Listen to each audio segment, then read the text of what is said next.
ఓం శ్రీ గురుభ్యో నమః. హరి ఓం.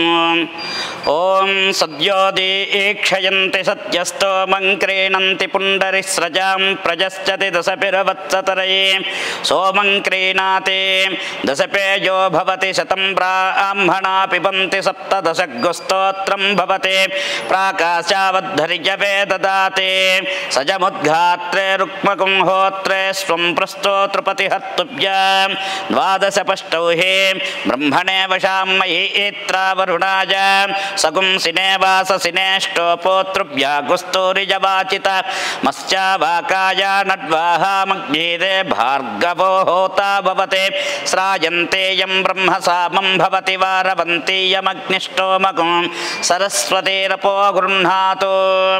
ఓం శ్రీ ఉమామహేశ్వరాయ నమః. ఓం శ్రీ గురుభ్యో నమః. సర్వాభీష్టబలసిద్ధ్యర్థం కేఎస్కే హోమ్ ఛానల్ అందరికీ కూడా నా హృదయపూర్వక నమస్కారములు. చక్కగా మీరు మీ కుటుంబ సభ్యులు ఆయురారోగ్యాలతో ఐశ్వర్యాలతో ఈ క్రోధినామ సంవత్సరములో అన్నీ కూడా శుభంగా జరగాలని, అన్నీ కూడా మీకు అనుకున్న పనులు కూడా మీ కుమారుడు కుమార్తె వివాహ విషయాల్లో కానీ విదేశీ విద్యా ఉద్యోగాల్లో కానీ అన్నీ కూడా వారికి చక్కగా శుభ ఫలితాలు జరిగి ఈ సంవత్సరంలో అత్యంత శుభప్రదంగా ఉండాలని చెప్పేసి ఆ భగవంతుడైన ఉమామహేశ్వరుడికి ఒక్కసారి నమస్కారం చేసుకొని ఈరోజు మనం చెప్పబోయే టాపిక్ ఏంటంటే, మన ఇంట్లో భగవంతుడు మనకు మంచి జరుగుతుంది అనే విషయానికి ఈ విధంగా మనం అనుకోవడానికి ఒక శుభ సంకేతాలు ఏంటయ్యా అంటే, నాకు చాలామంది కూడా అడుగుతుంటారు, అయ్యగారు మాకు శుభ సంకేతాలు జరగడానికి ఇంట్లో దైవత్వం జరుగుతున్నది, మాకు అన్నీ కూడా పాజిటివ్ థింగ్స్ అంటే మంచి శుభ ఫలితాలు ఎలా జరుగుతాయి, అలాంటిది ఏదైనా ఒకటి ఉంటే మాకు చెప్పి సెలవివ్వండి స్వామి అని చెప్పి చాలామంది అడుగుతుంటారు.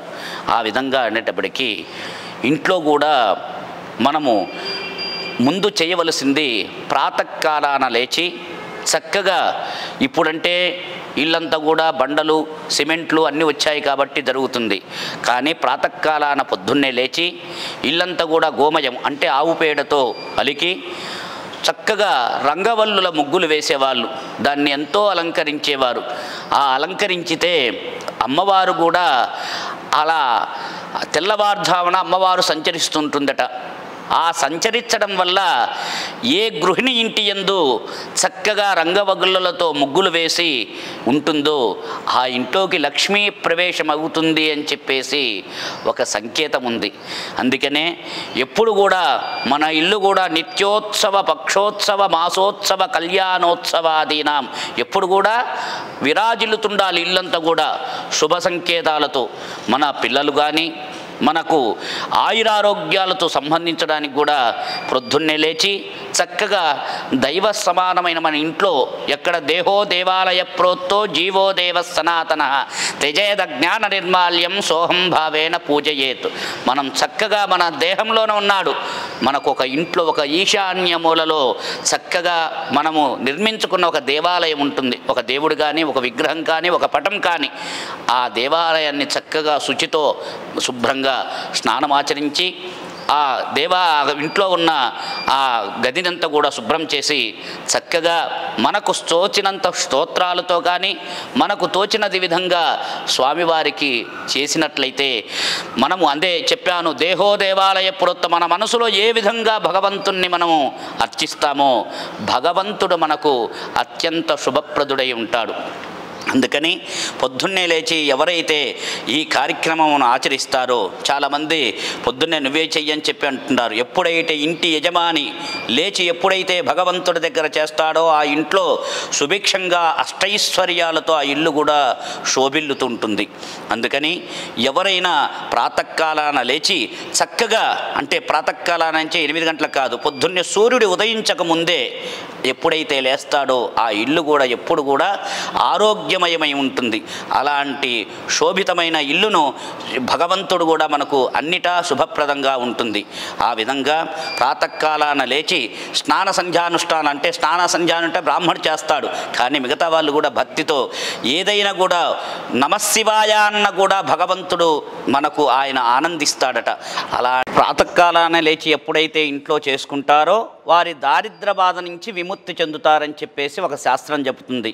అలానే మన ఇంట్లో ఏ వృక్షాలు పెంచితే చాలా వృద్ధికరంగా ఉంటాయి, ఆ వృక్షం వల్ల మనకు ఫలితాలు ఏంటి అని చెప్తారు. చాలామంది అరటి చెట్టు ఎప్పుడు కూడా ఇంటి వెనక భాగంలో ఉండాలి. అరటి చెట్టు కూడా ఉండొచ్చు, చాలామంది చూడకూడదు అని అంటారు, కానీ అరటి అనేది లక్ష్మీప్రదం.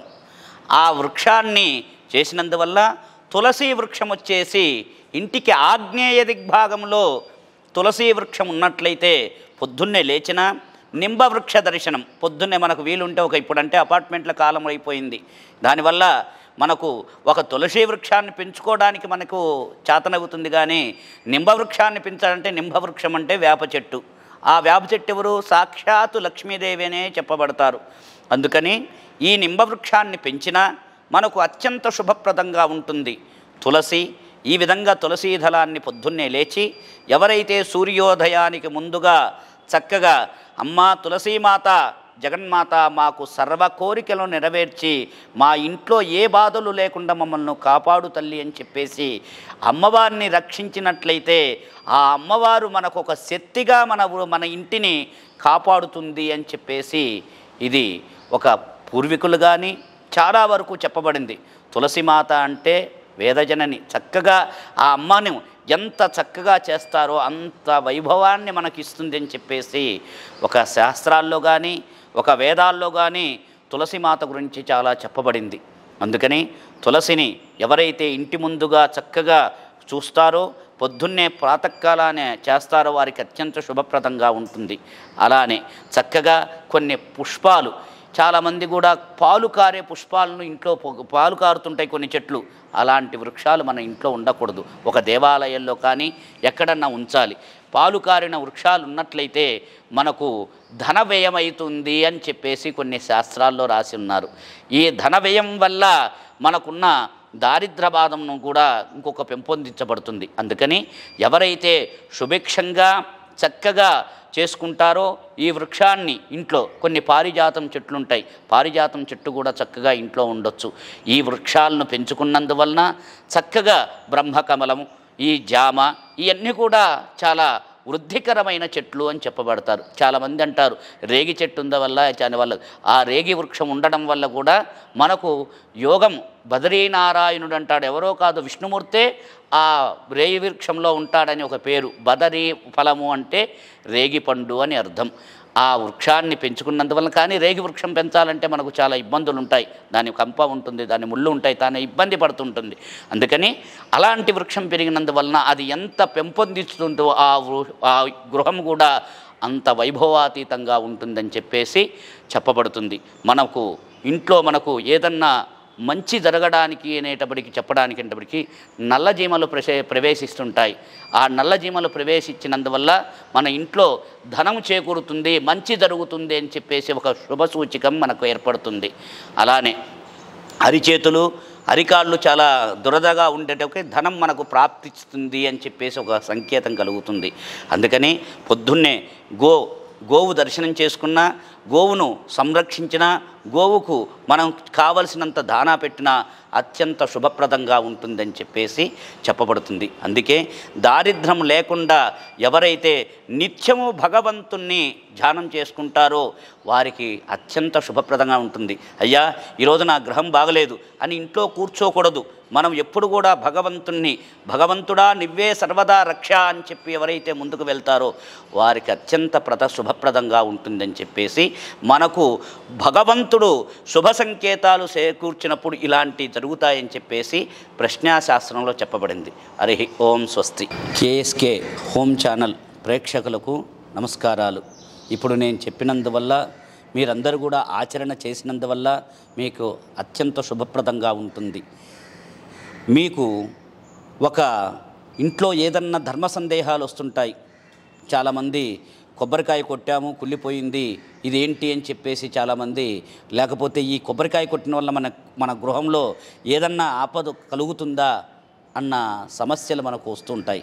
అలాంటిది ధర్మ సందేహాలు కానీ వివాహం గురించి కానీ, ఇంకా దైవ సంబంధించినది కానీ, వాస్తు సంబంధించినది కానీ మీకు ఏమన్నా సందేహాలు ఉన్నట్లయితే కామెంట్ రూపంలో మనకు ఈ ఛానల్కు మీరు పెట్టినట్లయితే నేను మీ ధర్మ సందేహాలకు నేను నివృత్తి చేయగలనని చెప్పి నమస్కారం చేస్తున్నాను. హరి ఓం స్వస్తి.